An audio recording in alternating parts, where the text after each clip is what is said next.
Good morning, friends. Happy to all of you. Democratic lawmakers are now ready to pass Biden's social spending bill this Friday without any Republican support. This is wonderful news. Congress is finally taking action to get more relief passed for Americans. Here's your fourth stimulus check update and daily news report.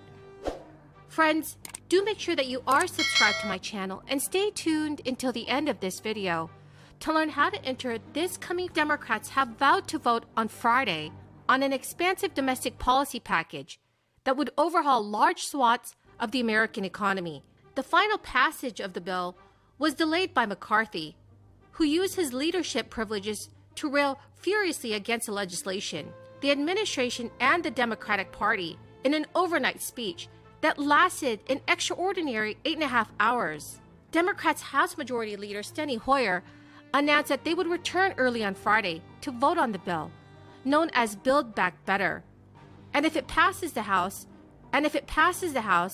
the measure would next go to the Senate, where additional hurdles awaited in the evenly divided chamber. An analysis found that the bill would spend $1.7 trillion over 10 years, increasing the deficit by about $367 billion over the same span of time. The score did not include estimates of the Democrats' plans to raise revenue by increasing enforcement of federal tax laws. The Budget Office separately predicted that boosting funding for the Internal Revenue Service by $80 billion would raise $207 billion in revenue, shrinking the deficit to $160 billion over 10 years.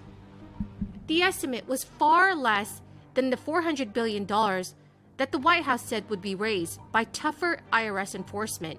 With the analysis complete, Treasury Secretary Janet Yellen said in a statement that the Build Back Better is fully paid for and would ultimately reduce the country's debt by enacting reforms that ask the wealthiest Americans and large corporations to pay their fair share. The budget score appeared to be enough to placate worried centrists, at least for now. Today, it's my honor to nominate two extraordinary history-making women to lead the Office of Management and Budget. The Office of Management and Budget has been called the nerve center of our government. This is an agency that not only helps me create the budget, but also makes sure that your tax dollars are spent efficiently and effectively, and exactly as the law requires. Today, I'm nominating Shalonda Young to be OMB Director. Shalonda came to Washington 2 decades ago as a Presidential Management Fellow, an important training ground for young people interested in public service. And prior to joining my administration, she served for several years as a staff director for the U.S. House Committee on Appropriation, where she earned the trust, respect, and admiration of Democrats and Republicans alike. In her 8 months as acting director of OMB, she's continued to impress me and congressional leaders as well. Shalonda will not only be tremendously qualified director, she'll also be historic director, the first black woman to hold the post. She will join the most diverse presidential cabinet in history. And to fulfill the role of deputy director of the Office of Management and Budget, I'm nominating Nani Coloretti. You know, this will be the homecoming for Nani, who started her career as a Presidential Management Fellow at OMB. She currently serves as Senior Vice President for Financial and Business Strategies at the Urban Institute. Previously, Nani has overseen management at the Treasury Department, helped set up the Consumer Financial Protection Bureau, and in the Obama-Biden administration, served as Deputy Secretary for the Department of Housing and Urban Development. A proud Filipino-American, Nani will be one of the most senior Asian American leaders in government.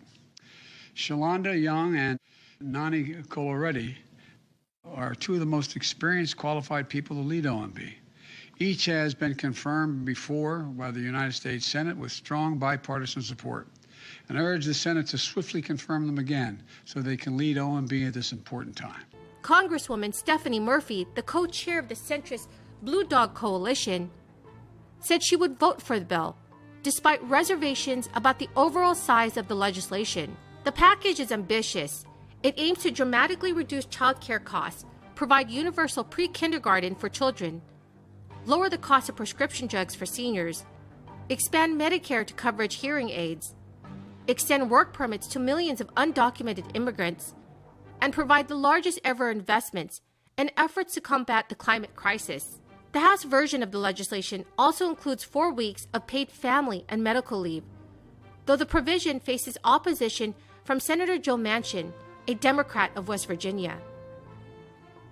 Nancy Pelosi had twice attempted to bring the spending bill to the floor for a vote, only to see those plans unravel amid a standoff between progressives and moderates over President Biden's double-barreled legislative agenda. So friends, do you think that Senators Joe Manchin and Kristen Sinema should now support President Biden's social spending bill? Please leave your thoughts in the comment section below. Friends, the key word for this video is Thanksgiving.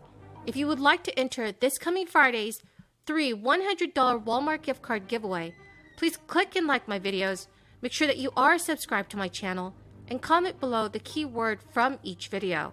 Thank you so much, friends. Food security advocates breathed a sigh of relief earlier this year when a historic adjustment made by the USDA boosted the payments dispersed to low-income Americans who participate in the Supplemental Nutrition Assistance Program, only to see those benefits eroded by rising inflation.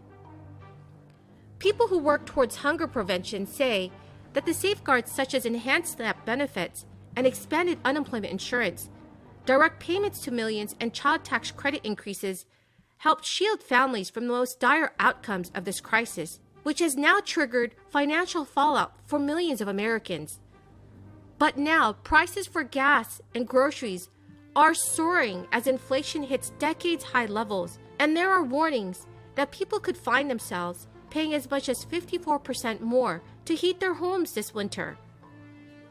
People who receive SNAP benefits are once again caught in a tight crunch.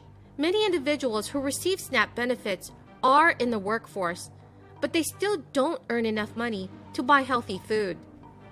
SNAP benefits are adjusted for inflation annually, but the cost of many groceries, especially protein and produce, has shot up so far in such a short period of time that an annual adjustment does not reflect the reality of today's price increases. Friends, do you think that President Biden is doing enough to reduce inflation? Please leave your thoughts in the comment section below. Thank you so much, friends, for joining me here this Wednesday morning. I truly appreciate all of you who are with me today.